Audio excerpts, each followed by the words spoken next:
எதுவும் கேள்வி இல்லை என்றதால மூன்றாம் கேள்வியை நோக்கி நகரப்போம். செலவின விடயம் ஒன்றுக்காக மேற்கொள்ளப்பட்டுள்ள நிதி ஒதுக்கீடு அவ்வருடத்தினுள் செலவு செய்வதற்கு போதுமானதாக இல்லை என காணப்படுகின்ற சந்தர்ப்பத்தில் வேறு செலவின விடயத்திலிருந்து நிதி ஒதுக்கீட்டினை பெற்றுக் கொள்வதற்கான அதிகாரம் வழங்கப்பட்டிருக்கின்ற நிதி ஒழுங்கு விதி எது? அதாவது சின்ன ஒரு விஷயம்தான், கேள்வி பெரிது. ஆனால் இது இந்த முறை மத்திய அரசாங்கத்துக்கு இடம்பெற்ற அபிவிருத்தி உத்தியோகத்தர்களுக்காக நடைபெற்ற பரீட்சை வினாத்தாளில் உள்ள ஒரு கேள்வி. அதை நான் ரிப்பீட் பண்ண நோக்கம் என்னன்னு சொன்னா, நிறைய பேர் இந்த கேள்விக்கு சுமார் 100% மாணாக்கள் விடப்பிள்ளை எழுதினர். கேட்ட கேள்விய விட்டுட்டு அதுக்கு வகை மாற்றம் என்றும் வீரமன் நடைமுறை என்றும் இப்படித்தான் விடை எழுதினாங்களே தவிர, அங்க கேட்ட கேள்வி அவ்வாறாக செலவின விடயம் ஒன்றிற்கு மேற்கொள்ளப்பட்டுள்ள நிதி ஒதுக்கீடு அவ்வருடத்தினுள் அண்டர்லைன் பண்ணிக்கொள்ளுங்க, அவ்வருடத்தினுள் அண்டர்லைன் பண்ணிக்கொள்ளுங்க. ஏனென்றா பிறகு சொல்றோம், அவ்வருடத்தினுள் செலவு செய்வதற்கு போதுமானதாக இல்லை என காணப்படுகின்ற சந்தர்ப்பத்தில், கண்டிஷன் அவ்வருடத்தினுள் செலவு செய்வதற்கு போதுமானதாக இல்லை என கருதப்படுகின்ற சந்தர்ப்பத்தில் வேறு செலவின விடயத்தில் இருந்து ஒதுக்கீட்டினை பெற்றுக் கொள்வதற்காக, வேறு செலவின விடயத்தில் இருந்து ஒதுக்கீட்டை பெற்றுக் கொள்வதென்றால் வகை மாற்றம். நாங்க அதை பற்றி முன்ன அந்த பிரதர் கேட்டிடத்தையும் சொன்ன பற்றி விரிவா கதைக்க போறோம்ன்றதாலே நிறைய விடயங்களை விரிவா கதைக்க போல ஒரே விஷயத்தை திரும்ப திரும்ப கதைக்கப்படா என்பதனால அந்த கேள்வி வருகின்ற போது 2ஆம் வினா பத்திரத்தில் அது வந்து சேரும். அப்ப நான் அதை பற்றி விரிவா கதைச்சு கொள்வேன். ரைட். அப்படியான ஒரு வகை மாற்றத்தை செய்து கொள்வதற்கு அதிகாரம் வழங்குகின்ற நிதி ஒழுங்கு விதி எது? இப்ப விட எந்த ஒரு விஷயமும் இருக்கப்பட கேள்விய சரியா புரியுங்க. நிதி ஒழுங்கு விதி எது? நம்பரை கேட்கும், எஃப்ஆர் நம்பரை கேட்கும். அப்ப நாம் அங்க நிதி ஒழுங்கு விதியைத்தான் சொல்லணுமே தவிர வேறு எதையும் சொல்லிடப்படாது.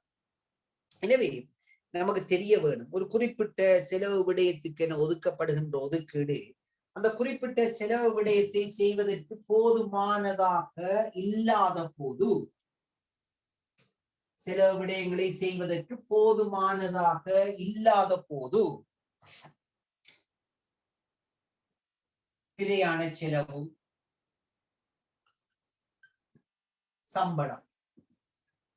சம்பளம் கொடுக்கிறதுக்கு நமக்கு தந்த ஒதுக்கீடு போதாது, நொட்டு தேவை. பிரயாண செலவுக்கு எடுத்து அமைச்சுக்கு தந்திரிக்க ஒதுக்கம் செலவு செஞ்ச பிறகு இவ்வளவு மிச்சமாக இருக்கு, மீதமாக இருக்கு. இதுக்கு பெயர் சேமிப்பு. தேவையில்லை செலவு செய்வது, இது தேவைப்படுது, இதுக்கு பெயர் பற்றாக்குறை. இது நமக்கு வழங்கப்பட்ட ஒதுக்கீடு, அதுக்கு மேலதிகமாக தேவைப்படுது. இது நமக்கு வழங்கப்பட்ட ஒதுக்கீடு, ஆனா இவ்வளவும் போதும் செலவு செய்து மேலதிகம், இதை சொல்றது சேமிப்பு. இந்த சேமிப்பை இந்த பற்றாக்குறைக்கு மாற்றுதல்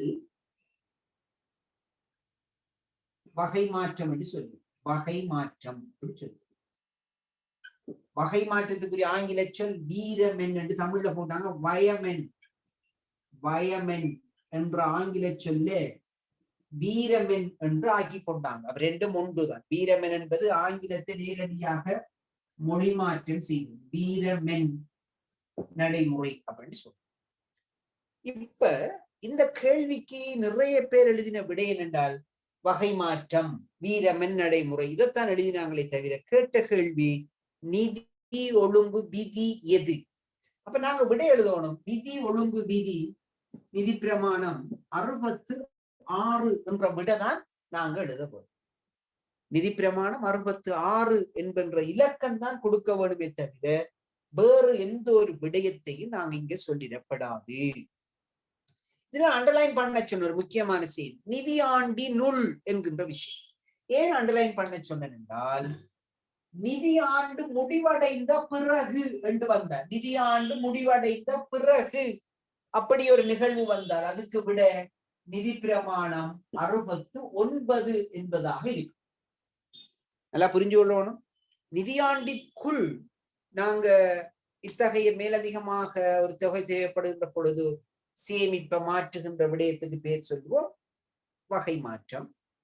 அப்படியான ஒரு விடயம் செய்யாமல் செலவு மேலதிகமாக போயிருந்தால் அதுக்கு பேர் சொல்லுவோம் அதிகாரம் அளிக்கப்படாத மிகை செலவு அப்படி என்று கண்டு அதை தீர்வு செய்வதற்கு நிதி பிரமாணம் 69 கீழ் நடவடிக்கை எடுப்போம். எனவே நிதியாண்டினுள் இத்தகைய விடயத்தை செய்யறதை பற்றி கதைப்பது நிதி பிரமாணம் 66. நிதியாண்டு முடிவடைந்த பிறகு அப்படியான விடயங்களை சீராக்குவதற்கு எடுக்கும் நடவடிக்கையை பற்றி கதைப்பது 69. எனவே இங்க கேட்ட கேள்வி அவ்வருடத்தினுள் என்கின்ற விடயமாக இருப்பதனாலே நாங்க விடை எழுத போறோம் நிதி பிரமாணம் 69 என்பது விடை. இப்ப நான் அதோடு சம்பந்தப்பட்ட ஒரு விடயத்தை இங்க சொல்லியாக வேணும். அதுதான் வகை மாற்றத்தின் வகைகளும். வகை மாற்றம் அதனுடைய வகைகளும் அதற்கான அதிகாரிகளும். இதை பற்றி FR 66 சொல்ற அந்த விடயத்தை நாம் இந்த இடத்துல ஞாபகப்படுத்த போறேன். எப்பெல்லாம் வகை மாற்ற முடியும் எப்பெல்லாம் முடியாது 2வது முடிவுள்ள வருது நாம் அதை பற்றி பார்த்துக்கணும். இப்ப ஒரு வகை மாற்றம் என்கின்ற நிதி பிரமாணம் 66 4 வகையான வகை மாற்றங்களை பற்றி சொல்லுது. அந்த 4க்கும் 6 அதிகாரிகள் என்பதும் உங்களுக்கு தெரிஞ்சிருக்க வேணும். அது ஒன் வேர்ட் ஆன்சராகவோ அல்லது 2ஆகவோ 3ஆகவோ 4ஆகவோ வரக்கூடிய எந்த கேள்விக்கும் அதுக்கு நீங்க தயாராக இருக்க வேணும். அதுதான் வகை மாற்றத்தினுடைய முதலாவது வகை நிகழ்ச்சி திட்டங்களுக்கு இடையிலான நிகழ்ச்சி திட்டங்களுக்கு இடையிலான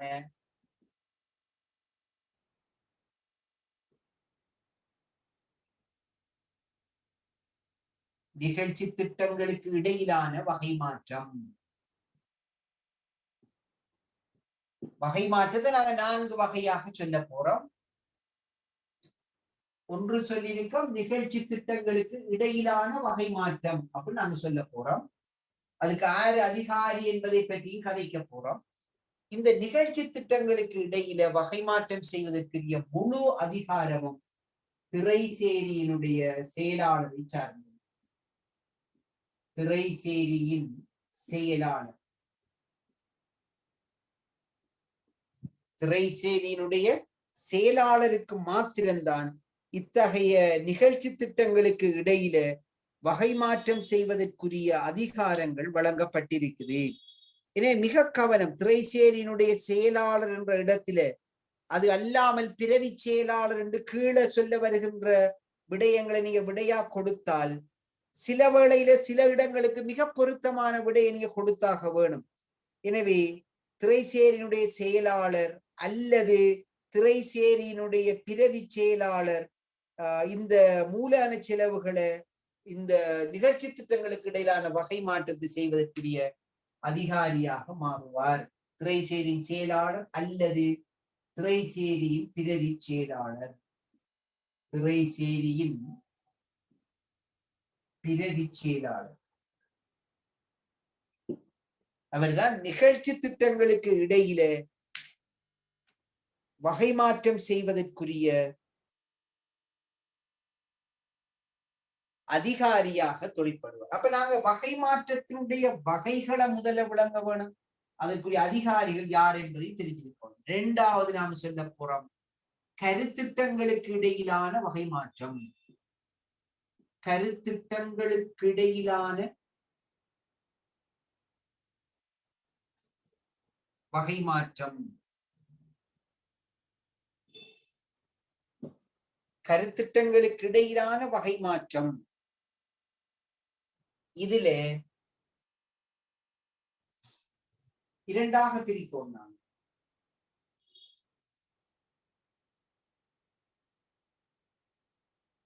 ஒன்று மூலதன செலவு, அதற்கு திரைசேரியின் செயலாளர் அல்லது பிரதி செயலாளர் அவர் அதனுடைய அதிகாரியாக இருப்பார். 2வது மீண்டு வரும் செலவு,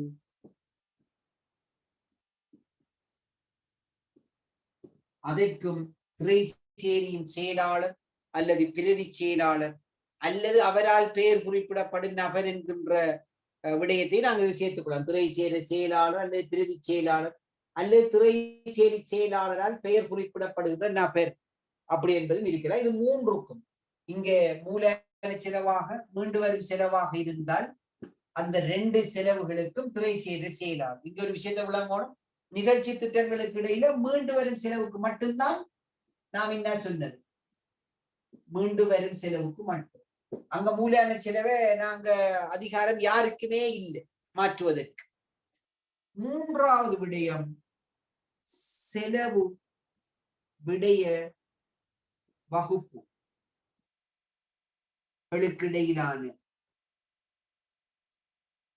செலவு விடய வகுப்புகளுக்கு இடையிலான வகை மாற்றம். செலவு விடய வகுப்புகளுக்கு இடையிலான வகை மாற்றம். அதையும் 2ஆக உடைக்க போறோம். ஒன்று மூலதன செலவு, மற்றொன்று மீண்டு வரும் செலவு. மூலதன செலவாக இருந்தால் அது அவங்கதான் துறை செயலாளர் அல்லது துறை பிரதி செயலாளர் அல்லது துறை செயலாளரால் பெயர் குறிப்பிடப்படும் நபர். ஆனால் மீண்டு வரும் செலவாக இருந்தால் அமைச்சின் செயலாளர். அமைச்சின் செயலாளர் அதாவது பிரதான கணக்கீட்டு உத்தியோகத்தர், சீஃப் அக்கவுண்டிங் ஆபீசர். அவருக்கு இந்த செலவு விடயங்களுக்கு இடையிலான மீண்டு வரும் செலவுகளை வகை மாற்றுவதற்குரிய அதிகாரம் அமைச்சின் செயலாளருக்கு வழங்கப்பட்டது. 4வது செலவு விடய விவரங்களுக்கு இடையிலான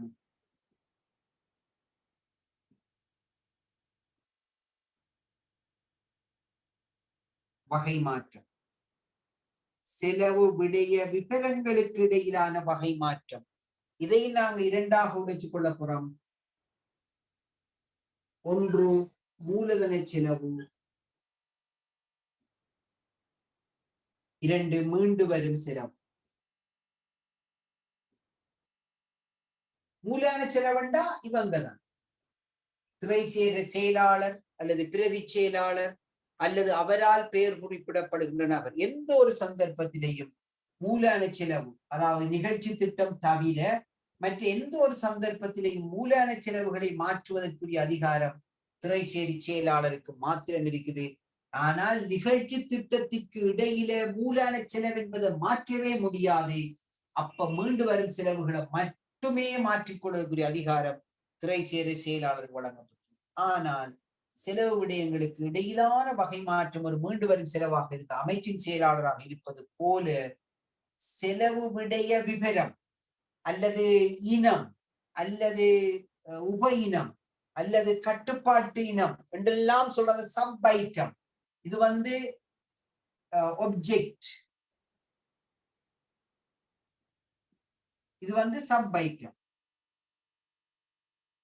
உப இனங்களுக்கு இடையில கட்டுப்படுத்தும் இனங்களுக்கு இடையில மீண்டு வரும் செலவுகளை மாற்றுகின்ற அதிகாரம் கணக்கீட்டு உத்தியோகத்தருக்கு இருக்குது. கணக்கீட்டு உத்தியோகத்தருக்கு இருக்குது. AO accounting officer. ஏஓண்டா ஆபீசர் அட்மினிஸ்ட்ரேட்டிவ் ஆபீசர் இல்ல, திணைக்கள தலைவர். ஏஓ கணக்கீட்டு உத்தியோகத்தருக்கு வழங்கப்பட்டிருக்குது. இப்ப நாங்க கேட்ட கேள்வி அவ்வாறான சொல்லுக்கு நாங்க என்ன இலக்கம் பயன்படுத்துறோம்? நிதி ஒழுங்கு விதி எது? கேள்வியை சரியா புரியுங்க. நிதி ஒழுங்கு விதி எது? நிதி பிரமாணம் 66. எப்ப? நிதியாண்டினுள். நிதியாண்டு முடிவடைந்த பிறகு, நிதியாண்டு முடிவடைந்ததற்கு பிறகு என்றால் நிதி பிரமாணம் 69 என்பது விடையாக வரும். அப்படியான அந்த மாற்றங்களை நாங்க 4 வகைக்குள்ள கொண்டு வாரோம். ஒன்று நிகழ்ச்சி திட்டங்களுக்கு இடையில மீண்டு வரும் செலவுகளை, கருத்திட்டங்களுக்கு இடையில மூலதன செலவையும் மீண்டு வரும் செலவு, செலவு விடயங்களுக்கு இடையில மூலதன செலவையும் மீண்டு வரும் செலவு, கட்டுப்படுத்தும் இனங்களுக்கு இடையில மூலதன செலவையும் மீண்டு வரும் செலவு. எல்லா சந்தர்ப்பங்களிலும் மூலதன செலவை மாற்றிக்கொள்வதாக இருந்தால் நிகழ்ச்சி திட்டங்களுக்கு இடையில் தவிர, அதன் போதெல்லாம் நாங்க துறை செயலாளர் அல்லது பிரதி செயலாளர் அல்லது அவரால் பெயர் குறிப்பிடப்படுகின்ற நபரினுடைய அனுமதியை பெற வேணும். ஆனால் செலவு விடய வகுப்பொன்றுக்கு இடையில் மீண்டு வரும் செலவை மாற்றுவதற்கு பிரதான கணக்கீட்டு உத்தியோகத்தினுடைய அனுமதியையும் செலவு விடய விவரங்களுக்கு இடையில முதற்றுடன் செலவு விடய வகுப்பு, பிறகுடன் செலவு விடய விபரம் உபயினம் அந்த நிலைமைக்குள்ள மாற்றுவதற்கு திணைக்கள தலைவருக்கும் அதிகாரம் வழங்கப்பட்டிருக்குது என்கின்ற செய்தியையும் மேலதிகமாக நீங்க புரிஞ்சு கொள்ள வேண்டும். எது கேட்கொண்டா கேட்டுக்கொள்ளலாம் அல்லது அடுத்த கேள்வியை நோக்கி நாங்கள் நகரப்போம். சார், வகை மாற்றம் FR 65 66 சொல்லி அப்படி ஏற்கனவே படிச்ச ஞாபகம். 65 கொடுக்கலாமா? விட 66 வகை மாற்றம் தடுக்கப்பட்ட அனுமதிக்கப்படுகின்ற செலவு மாற்றம் சம்பந்தமாக கதைக்கிறது 65, விட வகை மாற்றம் சம்பந்தமாக கதைக்கிறது 66. நீங்க 66 தான் விடையா கொடுக்கும். சார், இந்த FR 46 FR 46 FR 46 இலக்கத்தில் FR கிடையாது. 41க்கு பிறகு 50 தான் வரும். 46 இல்ல. 41 உகாரண கொள்வனவு, 50 வரவு செலவு திட்டத்தை தயாரிப்பதற்கு திணைக்கள தலைவருக்குரிய கடமைகள். இது ரெண்டுக்கும் இடையில FR கிடையாது. 41க்கும் 50க்கும் இடையில இலக்கத்திலே FR கிடையாது. நீங்க நம்பர் சொன்னா எனக்கு FR மனசுக்கு வந்துடும். கன்ஃபார்ம் ரெக்கார்டுமாக நம்பி நீங்க எடுத்து வச்சு புத்தகத்தை நான் சொல்றதெல்லாம் நீங்க பார்க்கலாம். தாராளம் கிடையாது. வேற எது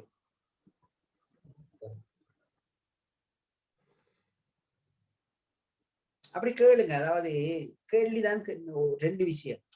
நாம் ஒருத்தருமே எல்லாமே தெரிஞ்சிட்டு வர்றது இல்லை. எனக்கு தெரிஞ்ச விடயத்தை நான் உங்களுக்கு சொல்லி கொண்டிருக்கேன். எனக்கு தெரியாத எத்தனையோ விடயங்களும் உங்களுக்கு தெரிந்ததாக இருக்கும். அவற்றை நாம நாலேஜ் என்பது ஷேரிங் தான். தாராளமாக நீங்க கேட்டு கதைத்து படிக்கலாம், ஆர்கியூமெண்ட் பண்ணலாம், தாராளமா எல்லாம் செய்யலாம். ஆனா கடைசியா பொருந்தோணும். நானோ நீங்களோ சட்டத்தை சொல்லி இந்த சட்டத்தில் இருக்கட்டு சொன்னா அதுக்கு பிறகு நம்மட ஈகோயிசத்தை தவிர்த்து அந்த கேள்விக்கு இதுதான் விட என்ற விஷயத்தை நாங்க இந்த விஷயம் இல்லை, எல்லா இடங்களிலும் தான் ஒரு ஆதாரம் கிடைச்சிருமோன்னா நாம் அதுக்கு பிறகு அதில் ஆர்கியூமெண்ட் இருக்கக்கூடாது. ஓகே, 4ஆம் கேள்வியை நோக்கி நகருவோம்.